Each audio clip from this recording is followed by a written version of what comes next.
nous allons voir la troisième partie de l'élément A dans une page HTML. Ce que je voudrais voir dans cette vidéo, c'est le protocole mail-to et le protocole tell et aussi l'attribut download.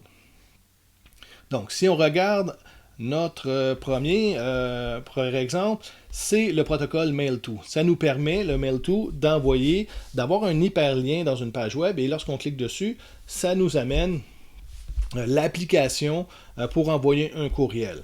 Donc, si je m'en viens ici voir l'exemple, je clique sur mon lien ici.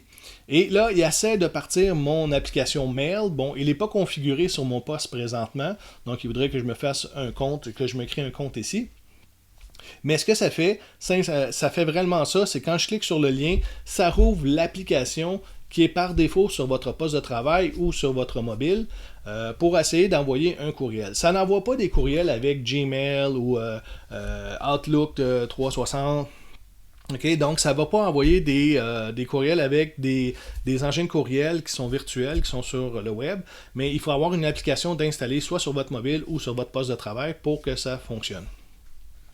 Et la façon qu'on va écrire notre élément A, bon, on a notre élément A ici avec la balise ouvrante, et on a notre fameux href ici qui nous donne la référence qu'on voudrait aller récupérer. Et à la place d'utiliser le fameux protocole HTTP qu'on a utilisé dans l'autre vidéo pour pouvoir envoyer, pour consulter des pages web sur le web, donc c'était le protocole HTTP. Ici, ça va être le protocole mail-to. Donc on a le mail-to 2 points ici. Et ensuite de ça, on a le courriel de la personne à contacter. Donc ici, c'est effectif un peu. J'ai marqué la personne @nomdedomaine.com. Donc ici, on insérait le courriel de la personne qui est à contacter lorsqu'on va cliquer sur ce lien-là. Il existe aussi un autre protocole qui est le fameux tell. Ici, j'ai un exemple, j'ai un numéro de téléphone.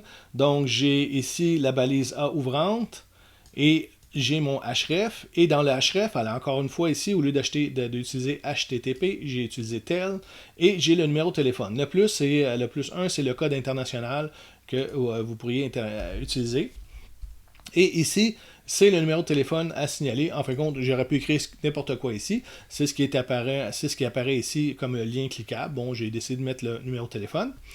Et ce que ça fait ça, ben, si vous avez un appareil qui est compatible, okay, soit un cellulaire ou je vais juste désélectionner ça. Bon, soit un cellulaire, soit ici, ben, en réalité, quand je clique dessus, moi j'ai un Mac et il va essayer de me faire un appel FaceTime avec quelqu'un qui a un iPhone.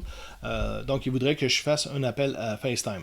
Mais si vous avez un cellulaire qui est compatible avec un navigateur qui est compatible, vous pouvez cliquer dessus et il va signaler le numéro de téléphone et il va commencer à faire un appel à ce numéro de téléphone-là. Donc, dernière chose que je veux voir dans cette vidéo-là, c'est lorsque je veux télécharger un élément. OK?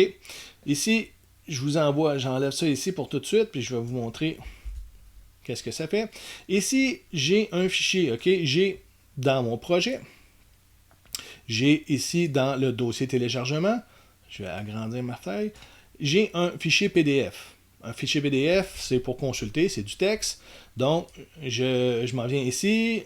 J'ai fait un lien relatif, avec une URL relative à cette ressource-là. Donc, mon fichier PDF ici, dans le dossier téléchargement, j'ai mis le nom.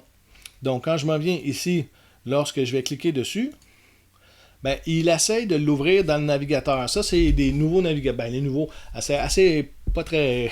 C'est assez récent, mais quand même, ça fait longtemps que c'est comme ça. Mais au lieu de télécharger un PDF, il va l'afficher. Le navigateur est capable d'afficher à cette heure les PDF. Mais par quoi on voudrait pas l'afficher, on voudrait le télécharger. Donc, comme le comportement de Chrome, c'est d'afficher le PDF, ben, il va falloir indiquer dans notre URL, je vais juste fermer ça ici, dans notre URL, comment faire. Donc, j'ai ma balise ouvrante qui est ici, et j'ai ma balise fermante qui est là. Dans la balise ouvrante, j'ai mon href, le document que je veux télécharger, et ici, je vais simplement écrire download. OK? Et là, il m'a fait le égal entre guillemets. Si je mets que download de cette façon-là, je rafraîchis ma page ici, je m'en viens voir ce que ça donne, je vais cliquer dessus, Et il m'a téléchargé l'élément. Je vais aller voir. J'ai mon élément dans mon dossier téléchargement. Donc, à la place que Chrome affiche l'élément, on le récupère dans notre téléchargement. On peut aussi, si on veut, des fois, on n'a pas accès à changer le nom du fichier. Ici, je pourrais faire le égal et je pourrais lui donner un nouveau nom à mon fichier. Donc, ici, je pourrais marquer fichier aide. OK. Donc, je m'en viens ici, je rafraîchis ma page. Je m'en viens ici sur le lien et quand je vais cliquer dessus, on voit le fichier qui a été téléchargé. Ce n'est pas le nom du fichier, mais bien le nouveau que j'ai mis dans l'attribut download. Donc ici, j'ai 2 fois le même fichier, mais avec des noms différents. Okay. Donc, l'attribut download me permet de pouvoir indiquer qu'au lieu de consulter le document, je voudrais qu'il le télécharge. On peut faire ça avec des images, on peut faire ça avec un fichier, ça pourrait être même un fichier doc, un fichier Word. Donc, toutes les ressources que le navigateur, des fois, ne comprend pas, on pourrait mettre l'attribut download pour pouvoir télécharger l'élément.